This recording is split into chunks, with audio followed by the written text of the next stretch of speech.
Hello friends, super magic રસોઈમાં મિત્રો હું આપનું સ્વાગત કરું છું। આજે હું લોટવાળો મરચાંનો સંભારો બનાવવા જઈ રહી છું મિત્રો। તો તમને ચોક્કસ આ વિડીયો ગમશે, ગમે તો લાઈક કરજો, શેર કરજો અને સબસ્ક્રાઇબ કરવાનું તો ભૂલતા જ નહીં।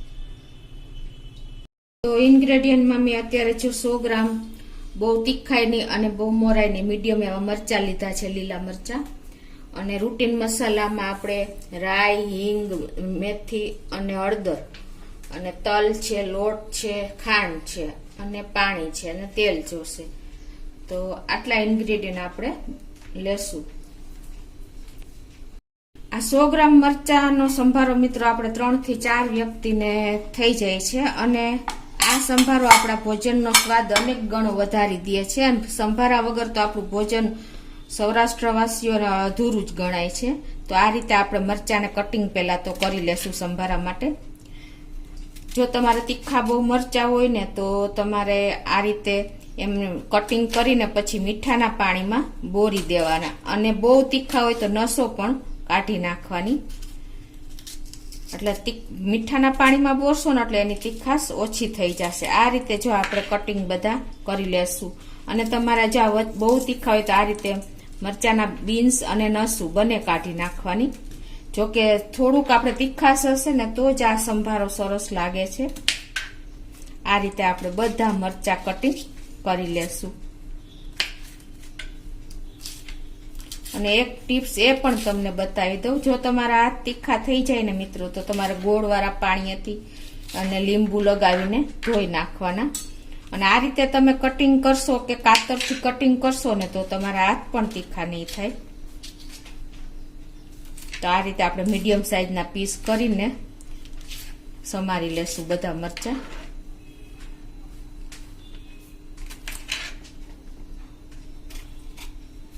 તો આ રીતે જો આપણે મરચા કટિંગ કરી લીધા છે અને હવે ગેસ ઓન કરીને આપણે એક પેનમાં 2 ટેબલ સ્પૂન જેવું તેલ મૂકી દેશું।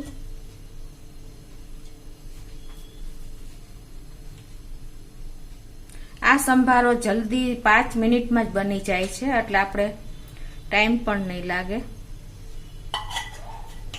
તેલને ગરમ થવા દેશું। તો આપણું તેલ પણ ગરમ થઈ ગયું છે। એમાં આપણે અડધી ટીસ્પૂન જેવી રાઈ નાખશું, અડધી ટીસ્પૂન જેવી મેથી નાખશું। મેથી વગરનો સંભારો મિત્રો ટેસ્ટ જ નથી આવતો, એટલે મેથી વગરનો સંભારો જ આપણે ન કહેવાય, એટલે ખાસ જરૂરી છે। અને 1/4 ટીસ્પૂન જેવી આપણે હિંગ નાખી દેશું અને 1 ટીસ્પૂન જેવા તલ નાખી દેશું। રાઈ મેથીનો સંભારો મિત્રો એકદમ ટેસ્ટી થાય છે, એટલે તમે ખાસ આ નોટ કરજો। અને અડધી ટીસ્પૂન જેવી આપણે હળદર નાખી દેશું।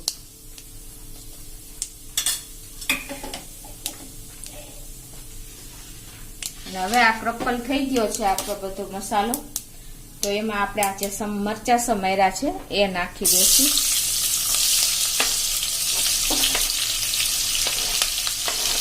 તમારે આ સંભારામાં શાકની પણ નહીં જરૂર પડે, એટલો સરસ ટેસ્ટી સંભારો તૈયાર થશે।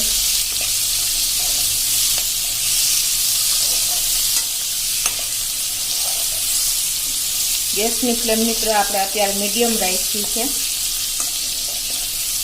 અને આ રીતે આપણે 1 જ મિનિટ હલાવી લેવાનો છે। અને હવે આપણે એમાં ટેસ્ટ એકોર્ડિંગ સોલ્ટ એડ કરશું।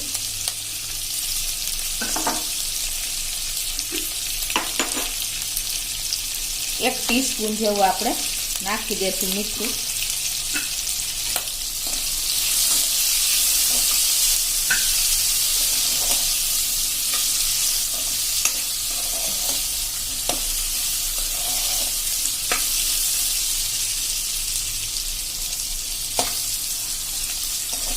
આ રીતે 1 મિનિટ હલાવ્યા પછી મિત્રો એકદમ મસાલો આપણો બધો મરચા સાથે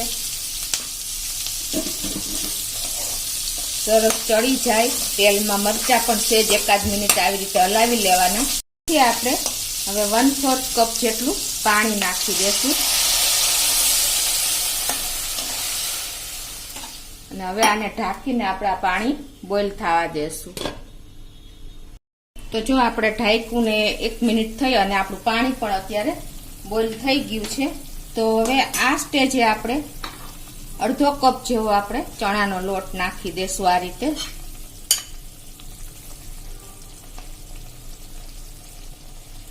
અને ગેસની ફ્લેમ અત્યારે આપણે એકદમ સ્લો રાખશું, કેમ કે જો તમારે મીડિયમ કે ફૂલ રાખશો ને તો લોટ તમારો દાજી જશે અને કૂક પણ સરખો નહીં થાય, કાચો રહી જશે.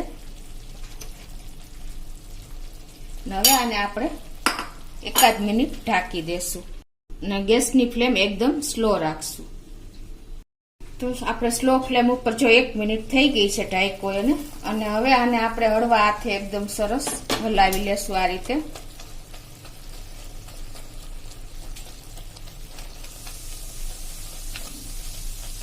આ રીતે તમે હલાવશો ને એટલે સરસ આપણો લોટ મિક્સ થઈ જશે.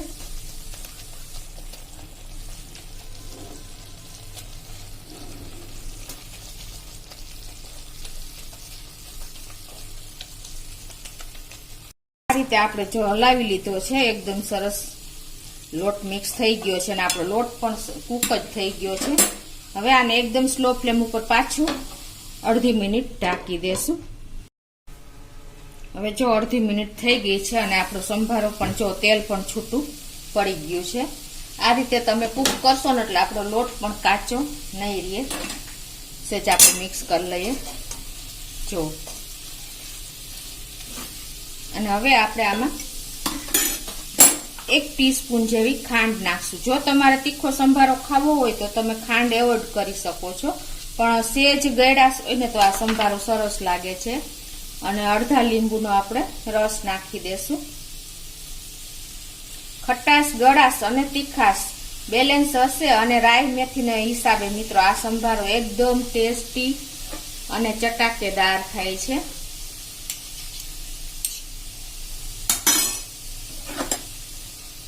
તો આપણે લાસ્ટમાં લીંબુ અને ખાંડ આ રીતે એડ કરી દેશું અને આ રીતે આપણે એને સરસ મિક્સ પણ કરી લેશું.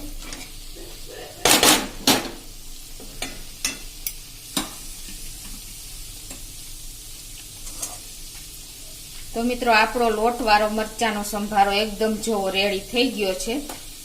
1 મિનિટ હજી આપણે ઢાંકી દેશું.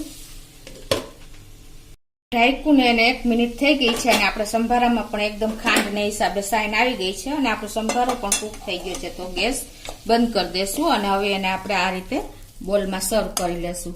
તો મિત્રો ચોક્કસ એક વખત આ રીતે ટ્રાય કરજો અને તમને મારો સંભારાનો રેસીપી ગમે તો લાઈક કરજો, શેર કરજો અને સબસ્ક્રાઇબ કરવાનું તો ભૂલતા જ નહીં.